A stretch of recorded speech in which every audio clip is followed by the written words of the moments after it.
சுற்றி சூழல் விழிப்புணர்வு செய்திகள்.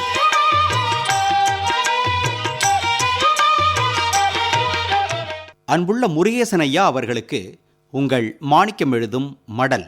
நலம் நலமறிய ஆவல். நாம் தினமும் குறைஞ்சது 3 வேளை சாப்பிட்றோம்.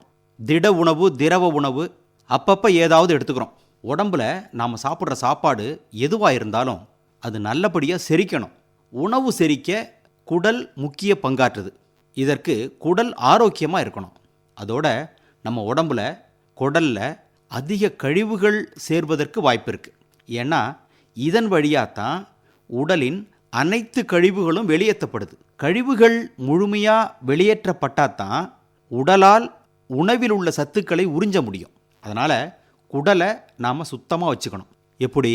நீங்கள் சாப்பிட்ற சாப்பாடு நார்ச்சத்து அதிகமுள்ள உணவாக இருக்கணும். நார்ச்சத்து அதிகமுள்ள உணவை உட்கொண்டால் அது செரிமானத்தின் போது எளிமையாக நகர்த்த உதவும். தானியங்கள், காய்கறிகள் அதிகம் சேர்த்துக்கிட்டா நார்ச்சத்து கிடைச்சிரும்.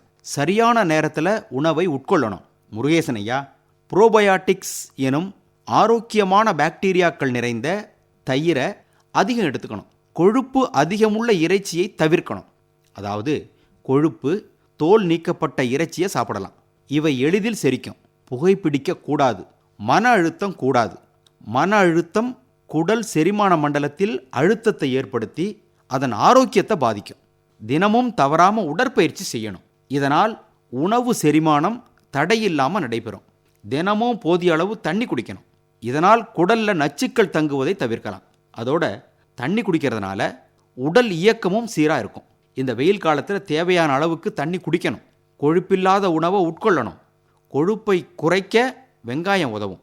வெங்காயம் ஒரு சிறந்த கிருமி நாசினி. இரத்தத்தில் உள்ள கொழுப்பை கரைக்க பூண்டுக்கு இணையான சக்தி வெங்காயத்திலும் இருக்குது.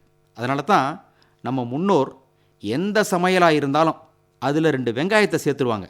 வெங்காயம் வயிற்றில் இருக்கும் சிறு குடல் பாதையை சுத்தப்படுத்தி ஜீரண சக்தியை அதிகப்படுத்தும். இரத்த அழுத்தத்தை குறைக்கும், சக்தி கொடுக்கும். ஜலதோஷம் நேரத்தில் வெங்காயத்தை மோர்ந்து பார்த்தாலே பலன் உண்டு. முருகேசன் ஐயா, 6 வெங்காயத்தை 1/2 லிட்டர் தண்ணியில் போட்டு நல்லா கலக்கி குடித்தா சிறுநீர் கடுப்பு, எரிச்சல் நீங்கும். காலையில் வெறும் வயிற்றில் வெங்காயத்தை கடித்து சாப்பிட்றது பற்களுக்கு மட்டுமல்ல, ஒட்டுமொத்த உடல் ஆரோக்கியத்துக்கும் நல்லது. இப்போது வெயில் காலம். காலையில் இட்லி, தோசை, அது இதுன்னு பலகாரங்கள் சாப்பிட்றதுக்கு பதிலாக வெங்காயத்தை வெட்டி போட்டு பழைய சாதம், கம்மங்கூழ் குடித்தா அற்புதம். புகைப்பிடிப்பவர்கள் ஒரு நாளைக்கு 1/2 அவுன்ஸ் வீதம் 3 வேளை வெங்காயச்சாறு குடித்தாங்கன்னா நுரையீரல் சுத்தமாகுமா. அதனால் புகைப்பிடிப்பவர்கள் வெங்காயச்சாறு குடித்தா சரியாயிடும்னு நினச்சா எப்படி? வாதத்துக்கு மருந்து கொடுக்கலாம், விதண்டாவாதத்துக்கு கொடுக்க முடியுமா? எப்படி பார்த்தாலும் நிறைய வெங்காயம் பயன்படுத்தினா நம்ம விவசாய சமூகம் பலன் பெறுமே. இப்படிக்கு மடல் மாணிக்கம்.